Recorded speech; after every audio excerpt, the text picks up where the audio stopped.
தினத்தமிழ் news நேயர்களுக்கு வணக்கம். நாளைய இலக்கு நிகழ்ச்சிக்கு உங்களை அன்போடு வரவேற்கிறேன். எக்ஸாம் ரிசல்ட்ஸ் வந்திருக்க இந்த நேரத்துல ஸ்டூடெண்ட்ஸ் அண்ட் பேரண்ட்ஸ்க்கு இருக்கிற மிகப்பெரிய கன்ஃபியூஷன்ஸ், என்ன படிக்கலாம், எங்க படிக்கலாம், என்ன மாதிரியான கோர்சஸ் எடுக்கலாம்னு. ஸோ இது எல்லாமே கிளியர் பண்றதுக்காக இன்னைக்கு நம்ம நிகழ்ச்சிக்கு யார் வந்திருக்காங்கன்னு பாத்தீங்கன்னா, பேட்ரிஷியன் காலேஜோட vice principal doctor Meena ma'am தான் நம்மளோட இருக்காங்க. வாங்க அவங்க கிட்ட பேசலாம். வணக்கம் மேம். வணக்கம். ரிசல்ட்ஸ் வந்திருக்கு. ஸ்டூடெண்ட்ஸ்க்கு ஃபர்ஸ்ட் ஆஃப் ஆல் நீங்க என்ன சொல்ல விரும்புறீங்க?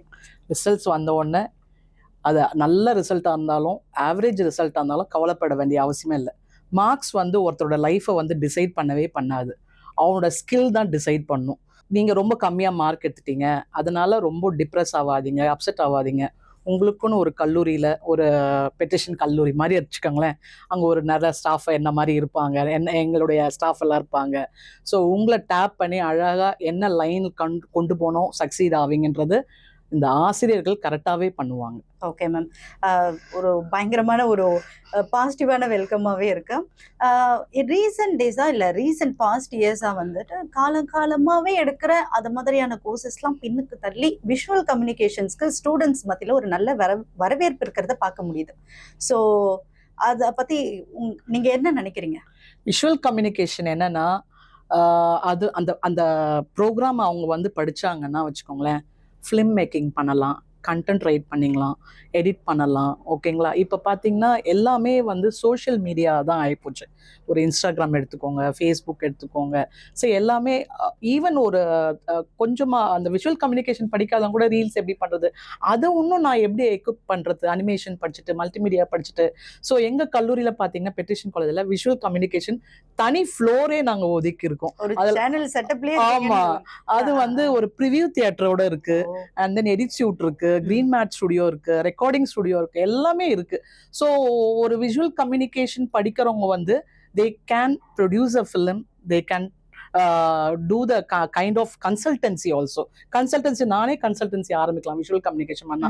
என்னன்னா நான் அனிமேட் பண்ண முடியும், என்னால் கைண்ட் ஆஃப் எடிட்டிங் பண்ண முடியும், என்னால் ஃபோட்டோகிராஃபி பண்ண முடியும், கண்டென்ட் கிரியேட் பண்ண முடியும். ஸோ இவ்வளோ இருக்கும்பொழுது இந்த காலத்து பசங்க பார்த்தீங்கன்னா கிரியேட்டிவிட்டி ஜாஸ்தியாக இருக்குது. நம்ம எங்களுடைய ஜென்ரேஷன் வச்சுக்கோங்களேன், இப்போ ஜென்சி வச்சுக்கோங்களேன், ரொம்ப கிரியேட்டிவிட்டி அதிகமாக இருக்குது. So I think they are liking visual communication more. And அவங்களோட பேஷன் அதில் இருக்கிறதுனால இன்னுமே நல்லாவே அதில் கொண்டு போய் அவங்களுடைய கெரியரை டெவலப் பண்ண முடியுது. உண்மைதான் மேம். இப்போ மற்ற கோர்சஸ் எடுக்கும்போது காலேஜ்லேயே பிளேஸ்மெண்ட்ஸ்க்கான ஆப்பர்ச்சுனிட்டிஸ் நிறையவே இருக்கும். விஷுவல் கம்யூனிகேஷன்ஸ்ன்னு சொல்லும்போது அவங்களுக்கான பிளேஸ்மெண்ட்ங்கிற ஒரு விஷயம் இப்போ நானே உட்காந்துருக்கிறது ஜி. கண்டிப்பா. ஓகேங்களா? இங்கே நீங்கள் எத்தனை விஷுவல் கம்யூனிகேஷன் ஸ்டூடெண்ட்ஸ் இருந்திருப்பாங்க.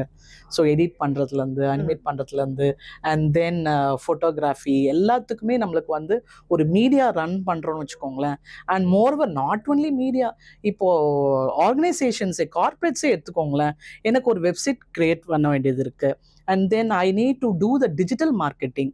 ஸோ டிஜிட்டலாக நான் என்னுடைய ஆர்கனைசேஷன்ஸை நான் எப்படி ஸ்ட்ராங்காக வச்சுக்குவேன், எப்படி டிசைன் பண்ணுறது, how to impress the people of my organization அப்படின்றது it's matters a lot. So அவங்களுக்கு பரவி கிடக்குது opportunities. Only thing is they need to equip properly, they need to go in a correct channel, how to ஓகேங்களா? That is very important. Okay ma'am. இப்போ visual கம்யூனிகேஷன்ஸையும் அது ஒரு பக்கம் இருந்தாலும் காமர்ஸ்லயும் கூட இப்போ ஸ்டூடெண்ட்ஸ் ரொம்ப இன்ட்ரெஸ்டிங்கா இருக்கிறத பார்க்க முடியுது. ஸோ காமர்ஸ் எடுத்தா அதுல என்ன மாதிரியான கண்டிப்பா சேலஞ்சஸ் இருக்கும், என்ன மாதிரியான சேலஞ்சஸ் இருக்கும்? இப்போ பார்த்தீங்கன்னா காமர்ஸ் ஸ்டூடெண்ட்ஸ் படிக்கிறவங்களே எங்கள் கல்லூரி பெட்ரிஷியன் கல்லூரி எடுத்துக்கோங்களேன், காமர்ஸ் குரூப் தான் படிச்சிருப்பாங்க, பிகாம் கம்ப்யூட்டர் அப்ளிகேஷன் படிக்கணும் அப்படின்வாங்க. ஸோ காமர்ஸ்ன்றது உங்களுக்கு you can have a blending of marketing. இப்போது டிஜிட்டல் மார்க்கெட்டிங் ஒன்று இருக்குது, ஓகேங்களா, காமர்ஸ்னு ஒன்று இருக்குது, and then you have logistics இருக்குது. அண்ட் மோரோவர் இப்போது இந்த பிகாம்லேயே பார்த்தீங்கன்னா எங்கள் கல்லூரியில் பெட்ரிஷியன் கல்லூரியில் BCom accounting finance, BCom general, BCom சிஎஸ்ன்னு இருக்குது. இப்போது பிகாம் சிஎஸ் பார்த்தீங்கன்னா ஒரு யூனிக்னஸ் இருக்குது. என்னென்னா they can go for a internship இந்த 6th செமஸ்டர் 30 days இன்டர்ன்ஷிப் பண்ணணும். கண்டிப்பாக கம்பெனியில் போயிட்டு ஒரு இன்டர்ன்ஷிப்பை பண்ணணும். அது மூலிமா அவனோட ப்ரொஃபஷனல் எட்டிக்வேட்ஸ் டெவலப் ஆகும். And they know the corporate culture is how it is அப்படின்றது தெரிய வரும். ஸோ அது மூலிமா அவன் they can have a kind of என்ன சொல்கிறது, செல்ஃப் கான்ஃபிடன்ஸ் பூஸ்டப் ஆகும். அதனால we can have the kind of things how to get into the corporate culture அப்படின்றது வருது. ஸோ பிகாம் படிக்கிறவங்களுக்கு வந்து பிகாம் ஜெனரல் படிச்சாதான் நல்லது, பிகாம் சிஎஸ் படிச்சாதான் நல்லது, பிகாம் அக்கௌண்டிங் ஃபைனான்ஸ் படிச்சா நல்லது, எதுக்குனாலும் ஃபர்ஸ்ட் அண்ட் செகண்ட் இயர்ல காமன் சப்ஜெக்ட்ஸ் தான். தேர்ட் இயர்ல தான் அவங்களோட ஸ்பெஷலைசேஷனே ஆரம்பிக்கும். Say for example BCom CS படிச்சவங்க ஃபுல்லா specialisation in law, company law, and then industrial law, okay, securities law. So இதை படிச்சு முடிச்சு அவங்க வந்து ஒரு கைண்ட் ஆஃப் லாயர்ஸ் கிட்டே படிக்கிற காலத்திலேயே ஒரு லாயர்ஸ் கிட்ட வந்து ஒரு இன்டர்ன்ஷிப் மாதிரி போகணும். ஏன்னா ஒவ்வொரு லாயரும் ஒவ்வொரு இதை கான்சன்ட்ரேட் பண்ணுவாங்க, companies loss and then intellectual property rights. So இது மாதிரி அவங்களுடைய படிக்கிற காலத்திலே ஒரு இன்டர்ன்ஷிப் மாதிரி ஒரு 6 months போயிட்டாங்க வச்சுக்கோங்களேன், அவங்கள எல்லா கம்பெனிஸுமே கிரீன் கார்பெட் கொண்டு வந்து வாங்கப்பா என் கம்பெனிக்கு அப்படின்ட்டு அப்பாயின்மெண்ட்டே கொடுப்பாங்க. கண்டிப்பா ma'am.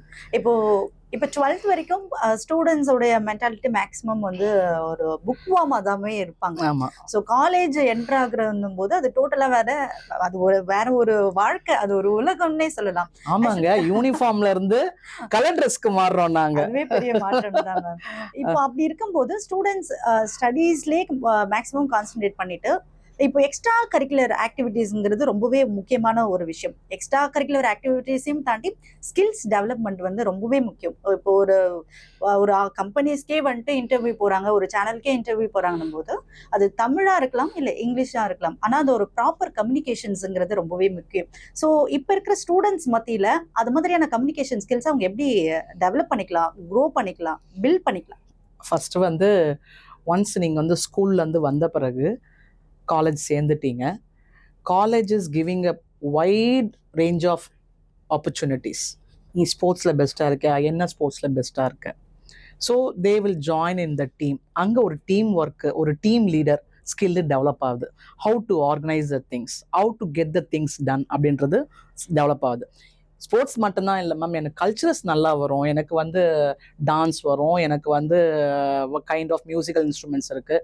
So they can have a kind of exposure in taking part. எல்லா காலேஜஸ்க்கும் போயிட்டு காம்படிஷன்லாம் பார்ட்டிசிபேட் பண்ணும்பொழுது நான் போய் ஸ்டேஜில் போய் நின்று பாடுறேன், ஸ்டேஜில் போய் ப்ரெசென்ட் பண்ணுற போது எனக்கு அதுக்கான ஒரு kind of boldness and then confidence எல்லாமே பூஸ்டப் ஆகுது.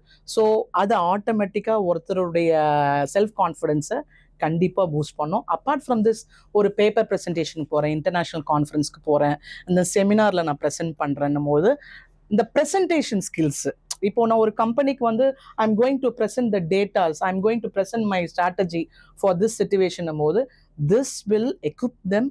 எப்படி நான் வந்து ப்ரெசன்டேஷன் பண்ணுவேன், எப்படி வந்து நான் வந்து எப்படி வந்து மக்களை பார்த்து நான் போல்டாக என்னுடைய ஐடியாஸை நான் கொடுப்பேன், நான் எப்படி ஒரு டீமாக வந்து நான் அவங்கள கூட்டிகிட்டு போவேன், ஒரு டீம் லீடராக எப்படி இருப்பேன். ஸோ இதெல்லாம் தான் ஒரு ஹையர் எஜுகேஷன் பண்ணுது.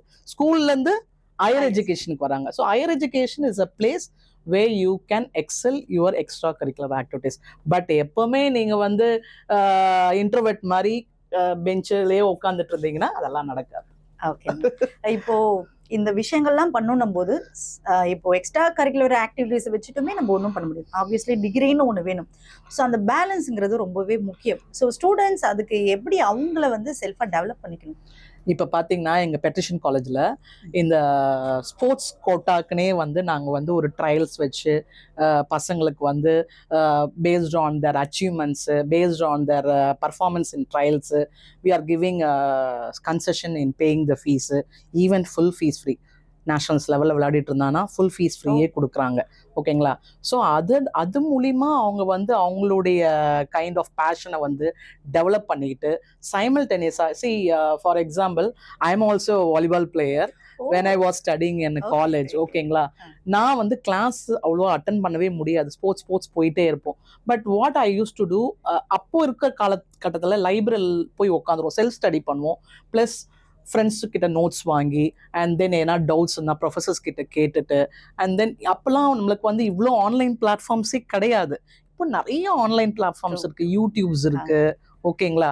So they can go ahead along with the use of YouTubes, Google, இப்போ சாட் ஜிபிடி எல்லாமே இருக்கு. அண்ட் மோரோவர் இப்போ நான் ஒரு டிபார்ட்மெண்ட்ல இருக்கேன்னா அந்த கிளாஸ் வாட்ஸ்அப் குரூப்லாம் இருக்கும், அதுக்கான எந்தெந்த சப்ஜெக்டுக்கான கண்டென்ட் எக்ஸாம் முன்னாடி பிடிஎஃபாவே ப்ரொஃபஸர்ஸ் கொடுக்குறாங்க. இதை மாதிரிலாம் எங்க காலங்களில் கிடையாது. இப்போ இருக்க ஜென்சிக்கு அதெல்லாம் பெரிய வரப்பிரசாதம் தான். ஸோ அதனால ஸ்போர்ட்ஸ்ல இருக்கும், இதுல இருக்கும் அப்படி இல்லை. இன்னும் கேட்டிங்கன்னா இன்னும் நீங்க ரொம்ப கைண்ட் ஆஃப் எக்ஸைட்டடா நீங்க நிறைய விஷயத்துல அச்சீவ் பண்ணலாம், not only sports. Okay ma'am. இப்போ டைரக்டா வந்துட்டு அவங்க காலேஜ் வராங்கன்னும் போது ஒரு பிளேஸ்மெண்ட்டுக்கோ இல்ல ஒர்க் ஷாப் போறாங்க அப்படின்னும் போது அந்த ஒர்க் ஷாப்புமே வந்து அவங்க வந்துட்டு ஒரு 100% இன்புட் கொடுக்கணும், ஒரு கான்சென்ட்ரேட்டோட அதை வந்து அட்டென்ட் பண்ணணும். Yes. ஸோ அதுக்கு நீங்க ஸ்டூடெண்ட்ஸ்க்கு கொடுக்குற ஒரு அட்வைஸ் இல்ல ஒரு கைடுனா நீங்க என்ன சொல்லுவீங்க? இப்போ ஒர்க் ஷாப் வந்து என்ன டைட்டில்ல கொடுக்குறாங்க? ஒர்க் ஷாப்ன்றது ஹவு யூ வில் என்ன சொல்றது, உங்களுடைய ஸ்கில்ஸை டெவலப் பண்ணும். இப்போ ஒரு டிபார்ட்மெண்ட் ஒரு ப்ரோக்ராம் நடத்துறாங்கன்னா அந்த டிபார்ட்மெண்ட் ப்ரோக்ராம் வந்து ஸ்டூடெண்ட் டெவலப்மெண்ட்டுக்காக தான் நடத்துறாங்க. ஸோ அந்த ப்ரோக்ராம் அந்த டிபார்ட்மெண்ட் பசங்களுக்கு வந்து போய் சேரன்றதுக்காக நடத்துறாங்க. அந்த இடத்துல பசங்க என்ன கான்செப்ட் நம்மளுக்கு சொல்லி தராங்க, you need to focus your attention. ரொம்ப கன்சிஸ்டண்டா இருக்கணும் உங்களுடைய. இப்போ say for example BCom student படிக்கிறான்னு வச்சுக்கோங்களேன். அவன் வந்து அவனுடைய ஃபர்ஸ்ட் இயர்ல வந்து ஒர்க் ஷாப்போ இல்லை சர்டிஃபிகேஷன் கோர்சஸோ டிபார்ட்மெண்ட் கொடுக்குறாங்க. Tally with the GST, okay, income tax filing, and then how you will learn சாப், ஓகேங்களா. அண்ட் மோர் ஓவர் உங்களுக்கு வந்து இது மாதிரி கோர்சஸ் ஒர்க் ஷாப்பா இல்லை எதனா கொடுக்கும் பொழுது you need to listening power கொஞ்சம் இப்போல்லாம் கம்மியாயிட்டு இருக்கு. அது வந்து நீங்க நான் இந்த கோர்ஸ் தான் படிக்கிறேன், இதுதான் என்னுடைய ஃபீல்டு அப்படின்னு ஆனதுக்கு அப்புறம் அந்த ஃபீல்டு நான் எக்ஸ்ப்ளோர் பண்ணணும். அது வந்து இப்ப பாத்தீங்கன்னா இப்ப பிகாம் படிச்ச ஸ்டூடெண்ட்டே, என்னுடைய ஸ்டூடெண்ட்டே நிறைய பேர் பெரிய ஹை பொசிஷன்ஸ்ல இருக்காங்க. அதே மாதிரி ஒரு சில பசங்க வந்து கொஞ்சம் இது இருக்கும் போது என்ன ரீசன்னா அந்த extra skills and certifications courses and work shop நீங்க கான்சன்ட்ரேட் பண்ணாதனால தான். நீங்க படிக்கிற காலங்களில் உங்களை எக்யூப் பண்ணிக்கணும்.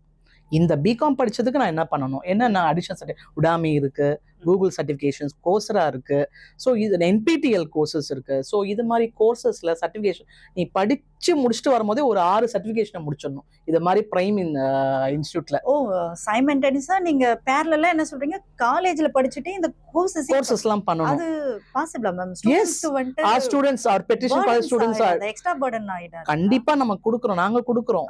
நாங்க வந்து படிக்கிற போதே ஒரு certification, add on certification course மாதிரி Tally with GST, income tax filing எப்படி பண்றது, ஸோ இது மாதிரிலாம் கொடுத்துக்கிட்டு இருக்கோம் நாங்க. ஸோ சைமல்டேனியஸா இப்போ அவன் வேலைக்கு போன அவசியம் இல்லை, அவனே கன்சல்டன்சி ஆரம்பிச்சு he can do the business. So அது மாதிரி பசங்க வந்து ஸ்டூடெண்ட்ஸ் வந்து என்னன்னா இதை மாதிரி ஒர்க் ஷாப்போ இல்லை சர்டிஃபிகேட் கோர்சஸோ கொடுக்கும்போது நேம் சேக்குக்கு பண்ணாம you need to involve your self, learn பண்ணணும். நான் வந்து ஒரு சர்டிஃபிகேட் கோர்ஸ்க்கு இவ்வளோ பே பண்றேன், இவ்வளோ காலேஜ் ஃபீஸ் பே பண்றேன்னா it's your money, it's your hard earned money of the parents. You need to be accountable for each and one rupee. கண்டிப்பா. இப்போ இது மாதிரியான கம்யூனிகேஷன்ஸ், காமர்ஸ், டேட்டா சயின்ஸையும் தாண்டி பேராமெடிக்கல்லையும் வந்து ஸ்டூடெண்ட்ஸ் வந்து கொஞ்சம் ஆர்வமா இருக்கிறத பார்க்க முடியுது. லைக் சைக்காலஜி வந்து நிறைய ஸ்டூடெண்ட்ஸ் எடுக்கிறாங்க. ஸோ அந்த மாதிரியான கோர்சஸ் எடுக்கும் போதும் அவங்களுக்கு என்ன மாதிரியான ஜாப் ஆப்பர்ச்சுனிட்டிஸ் இருக்கும்? சைக்காலஜின்னும் போது ஒரு ஆஃபீஸ்ல போயிட்டு ரெஸ்யூம் கொடுத்துட்டு உட்கார ஒரு விஷயம் கிடையாது. அது ஒரு பீப்புளுக்கு அவங்க என்ன மாதிரியான இப்போ உட்காந்து நீங்க இருக்கீங்க, நான் இருக்கேன்னும் போது, நீங்க முடிச்சிருக்கீங்கன்னும் போது, நான் பேசும்போதே இன்னும் வந்து அது ஒரு கம்ப்யூட்டர் மாதிரி நம்ம டேட்டாவை எடுக்கிற மாதிரியான ஒரு விஷயம். ஸோ ஸ்டூடெண்ட்ஸ் அது எந்த அளவுக்கு அதுல வந்து இன்புட் கொடுக்கணும்? சைக்காலஜி படிக்கிறவங்க வந்து நிறைய ஆப்பர்ச்சுனிட்டிஸ் இருக்கு, ஓகேங்களா. இப்போ வந்து ஒவ்வொரு ஸ்கூல்லையும் ஒரு கவுன்சிலர் இருப்பாங்க, அது சைக்காலஜி படித்தவங்க இருப்பாங்க. காலேஜஸ்லேயும் கவுன்சிலர்ஸ் இருப்பாங்க. ஸோ கிளினிக்கல் சைக்காலஜி இருக்கு. ஸோ இது மாதிரி கவுன்சிலர்ஸ் இப்போ எங்கள் பெட்டிஷன் காலேஜில் பார்த்தீங்கன்னா மென்டரிங் கொடுக்குறாங்கன்னு எங்கள் பிரின்சிபல் சொன்னாங்க. ஸோ இந்த மென்டரிங், பர்சனல் மென்டரிங் வந்து எங்கள் காலேஜ் கவுன்சிலர் தான் கொடுப்பாங்க. ஸோ இந்த கவுன்சிலிங் கொடுக்கும் பொழுது பசங்க நிறைய பேர் பார்த்தீங்கன்னா இந்த காலத்தில் வந்து பார்ட் டைம் ஜாப் பார்க்குறாங்க, சிங்கிள் பேரண்டாக இருக்காங்க. ஸோ அவங்களுக்கெல்லாம் ஏதோ ஒரு இடத்துல வந்து கைண்ட் ஆஃப் டிப்ரெஷனோ ஸ்ட்ரெஸ்ஸோ இருக்குது. ஸோ எங்களுடைய பெட்டிஷன் கல்லூரியில் இந்த கிளாஸ் மென்டார் இருக்காங்க பார்த்தீங்களா, அந்த மாதிரி பிள்ளைங்களை ஐடென்டிஃபை பண்ணி இந்த கவுன்சிலிங்கு, மென்டரிங்லாம் பண்ணிவிட்டு அவங்களோட ப்ரோக்ரஸை வந்து ஃபைலிங் பண்ணுவாங்க. So that we will look into that how far the progress is done. So that is officials, நாங்கள் அதெல்லாம் பார்ப்போம். ஸோ இந்த சைக்காலஜி படித்தவங்க வந்து டீச்சராகவும் ஆகலாம், ப்ரொஃபஸர்ஸாகவும் ஆகலாம், அண்ட் தென் சைக்காலஜிஸ்டாகவும் ஆகலாம். ஸோ இது மாதிரி ஒவ்வொரு ஸ்கூல்லையோ காலேஜஸில் வந்து கவுன்சிலர்ஸ் ஆகலாம், கன்சல்டன்சி வச்சு நடத்தலாம். நிறைய ஆப்பர்ச்சுனிட்டிஸ் இருக்குது. ஸோ எங்கள் கல்லூரியில் பெட்ரிஷன் காலேஜில் பிஎஸ்சி சைக்காலஜி இருக்குது, எம்எஸ்சி சைக்காலஜி இருக்குது. So we have a good number of students also. That is a very good course for all the students where you have the opportunities for counseling and all. Okay ma'am. இப்போ studies, இப்போ நம்ம school அந்த ஒரு categories பார்க்கும்போது அங்கே ஒரு filter அவுட்டுங்கிற ஒரு விஷயம் நடந்துரும். படிக்கிறவங்க படிக்காதவங்க ஆவரேஜ்ங்கிற மாதிரி. பட் காலேஜ் பொறுத்த வரைக்கும் அப்படி இருக்காது. எல்லா ஸ்டூடெண்ட்ஸும் உங்களுடைய ஸ்டூடெண்ட்ங்கிறது அந்த ஒரு மைண்ட் செட்ல தான் கிளாஸும் வந்து மூவ் ஆகும். ஸோ அப்படி இருக்கும்போது ஒரு ஸ்டூடெண்ட்ஸையும் நம்ம ஐடென்டிஃபை பண்ணி இது உனக்கு வரும் அப்படிங்கிற மாதிரியான என்கரேஜ்மெண்ட்லாம் ஸ்டாஃப் சைட்ல இருந்து பார்க்க முடியுது. நானுமே அதை வந்து ஃபீல் பண்ணியிருக்கேன். ஸோ ஸ்டூடெண்ட்ஸ்க்கும் ஸ்டாஃப்ஸ்க்கும் இருக்கிற அந்த ஒரு ரிலேஷன்ஷிப் என்ன மாதிரியான ரிலேஷன்ஷிப்பா இருக்குது? இப்போ இருக்கிற காலகட்டத்தில் பேரண்ட்ஸை விட ஸ்டாஃப்ஸும் கிட்டே பசங்க வந்து ரொம்ப ஃப்ரெண்ட்லியா மூவ் பண்றது வந்து பார்க்க முடியுது. ஸோ நீங்க அவங்களுக்கு வந்து ஒரு கரியர் கைடா ஒரு அட்வைஸ் கொடுக்கணும்னா என்ன மாதிரியான அட்வைஸ் கொடுப்பீங்க? ஃபர்ஸ்ட் வந்து உங்களுடைய ப்ரொஃபஸர்ஸை வந்து செகண்ட் பேரண்டாக பாருங்க. ஓகேங்களா? இந்த செகண்ட் பேரண்ட்டுன்னு ஏன் நான் சொல்கிறேன்னா, எப்பவுமே ப்ரொஃபஸர்ஸும் சரி ஸ்டூடெண்ட்ஸும் சரி ரொம்ப நேரம் டைம் ஸ்பெண்ட் பண்ணுறது அந்த காலேஜில் தான். அந்த பசங்களுக்காக அவனுக்கு என்ன மாதிரி ஸ்கில் இருக்குது, என்ன மாதிரி கைண்ட் ஆஃப் சப்போர்ட் தேவை. சப்போர்ட் சிஸ்டம்ன்றது ரொம்ப முக்கியம். ஒவ்வொரு காலேஜ்லேயும் ஒரு ஸ்கூல்லேயும் வந்து ஒவ்வொரு ஸ்டூடெண்ட்டும் ஒவ்வொரு கைண்ட் ஆஃப் கேலிபரில் இருப்பான். So what kind of support வேணும்? ஈவன் ஆவரேஜ் லேர்னரா, புவர் லேர்னரா, இல்லை வந்து அட்வான்ஸ் லேர்னரா? ஸோ ஒவ்வொரு லேர்னர்ஸ்க்கும் என்ன மாதிரி சப்போர்ட் சிஸ்டம் தேவைப்படுது, ஃபஸ்ட்டு அதுக்கான ஒரு டெஸ்ட்டை வைப்போம் நாங்கள் எப்போவுமே. ஸோ ஒரு ஸ்டூடெண்ட் வந்து ஃபஸ்ட் இயர் ஜாயின் பண்ணுறான்னா we'll have a test first of all, whether he is falling under advanced learner or average learner or poor learner. So based on the data, we will provide a support system, so that every college or school has to do that. So that's very important. Without support system you cannot expect the students. And moreover, இப்போ இருக்க gen Z காலத்தில் வந்து professors R literally like ஒரு இடத்துல ஒரு kind of strictness, ஒரு இந்த discipline அதெல்லாம் செக் பண்ணிகிட்டே இருப்போம். பட் ஜோவியலாக கொஞ்சம் கைண்டாக தம்பி கண்ணா அப்படின்னு தட்டி கொடுத்து நாங்கள் வந்து அவனை எங்கள் வழி கொண்டு வரோம். பிகாஸ் அது வந்து ஒரு யங் ஏஜ், அதில் அதுக்கோட இம்பேக்ட் என்ன இருக்கும், இந்த 3 இயர்ஸில் நம்ம எப்படி இருந்தால் என்ன இம்பேக்ட் இருக்கும், கான்சிக்வன்ஸ் இருக்கும்னு அவன் தெரியாமல் சில டைமில் பண்ணுவான். கண்டிப்பாக. பட் அதை கரெக்ட் பண்ண வேண்டியது தான் நம்மளுடைய responsibility. Because we are all second parents இல்லையா? கண்டிப்பா. That's very important. நிறைய ஸ்டூடெண்ட்ஸ்க்கு பேரண்டாவே டீச்சர்ஸ் தானே இருக்காங்க. காலகாலமா அதை நம்ம பார்த்துட்டு தான் வரோம். மேம், யூஸ்வலா வந்து doctor, engineers, data science, AI, visual communications இதெல்லாமும் தாண்டி வேற மாதிரியான கோர்சஸ் இருக்குன்னா என்ன மாதிரியான கோர்சஸ் இருக்கு? அது ஸ்டூடெண்ட்ஸ்க்கு வந்து அவங்க கண்டிப்பா வந்து ஒரு நியூவா வந்து ஒரு கோர்ஸ் எடுக்கிறாங்க போது கண்டிப்பா ஒரு பெரிய கொஸ்டின் மார்க்கே வந்து வேலை கிடைக்குமா, அந்த ஒரு டவுட்டோடவே என்டர் ஆவாங்க. இல்ல ஒரு பேரண்ட் கொடுக்குற அந்த ஒரு ப்ரெஷர்னால ஐடியா இல்லாம என்டர் ஆவாங்க. ஸோ அவங்களுக்கு நீங்க என்ன மாதிரியான அட்வைஸ் கொடுக்கணும்? என்னை பொறுத்த வரைக்கும் எதை படித்தாலும் அதில் பெஸ்ட்டாக படிக்கணும். ஓகேங்களா? இப்போது பிஏ இங்கிலீஷ், எம்ஏ இங்கிலீஷ்னு இருக்குது. ஓகே, இப்போ என்னென்னா இங்கிலீஷா பிஏவா அப்படின்றாங்க. அதில் எவ்வளோ ஆப்பர்ச்சுனிட்டிஸ் இருக்குது. கண்டென்ட் க்ரியேட் பண்ணலாம். And then you can become a kind of media people also. Journalism போகலாம். And then you can become a professors and you can be a kind of a person you can create the content and every thing. So என்ன பொறுத்துக்கு BA history படித்தாலும் இப்போது நம்ம civil service, BA English, BA history இதெல்லாம் படித்தா civil service examinations எழுதலாம், competitive exams எழுதலாம். நான் என்ன பொறுத்த வரைக்கும் எந்த கோர்ஸும் வந்து மட்டமானதே கிடையாது. எல்லா கோர்ஸும் அதுக்கான ஈக்குவல் ஆப்பர்ச்சுனிட்டி இருக்குது, ஸ்கோப் இருக்குது. ஸோ வந்து என்ன சொல்கிறதுனா, இந்த காலத்தில் எல்லாருடைய பேரண்ட்ஸும் நிறைய பேரண்ட்ஸ் வந்து இதுதான் எடுத்தா ஆப்பர்ச்சுனிட்டி அப்படிலாம் கிடையாது. ஸோ எல்லாத்துக்குமான ஒரு ஆப்பர்ச்சுனிட்டி இருக்குது, கெரியர் இருக்குது. அதை கரெக்டாக வந்து அவங்க வந்து they have to serve and then they need to achieve it. அதுதான் வெரி இம்பார்ட்டன்ட்டு. பிஏ இங்கிலீஷ் படித்தவங்க ஐஏஎஸ் ஆயிருக்காங்க, பிகாம் படித்தவங்க சூப்பர்வைஸாக இருக்காங்க. ஸோ பிகாம் படித்தவங்களும் நல்லாவே செட்டில் ஆயிருக்காங்க. ஸோ பெரிய என்ஜினியரிங் படித்தவங்க ஒன்றுமே இல்லாமல் இருக்காங்க. ஸோ இது எல்லாமே ஸ்டூடெண்ட்ஸ் கையில் தான் இருக்குது. ஸோ நான் அந்த இடத்த நான் எப்படி எக்ஸ்ப்ளோர் பண்ணுவேன்? நான் if I am going to be BCom student, if I am going to be BCA student or BA English student or viscom student, எனக்கான ஃபீல்டு டிசைட் ஆயிடுச்சு. அந்த ஃபீல்டை நான் எப்படி வந்து பக்காவாக எக்யூப் ஆகி வெளியே வருவேன்? That matters a lot. நிறைய விஷயங்கள் வந்து தெரிஞ்சுக்கிறதுக்கு வந்து ரொம்பவே யூஸ்ஃபுல்லா இருந்துச்சு மேம். ஆக்சுவலி வந்து ஒரு ஸ்டூடெண்டா வந்து நம்ம என்ன பண்ணணும், பேரண்டா என்ன பண்ணணும், ஸ்டாஃபா ஒரு ஸ்டூடெண்ட்க்கு என்ன பண்ணணுங்கிற மாதிரியான நிறைய விஷயங்கள் வந்து ரொம்பவே கிளியரா எல்லாருக்கும் புரியுற மாதிரி சொன்னீங்க. Thank you so much ma'am. Thank you, ma'am. Thank you, Thank you. Thanks for the opportunity for Z News. Thank you ma'am.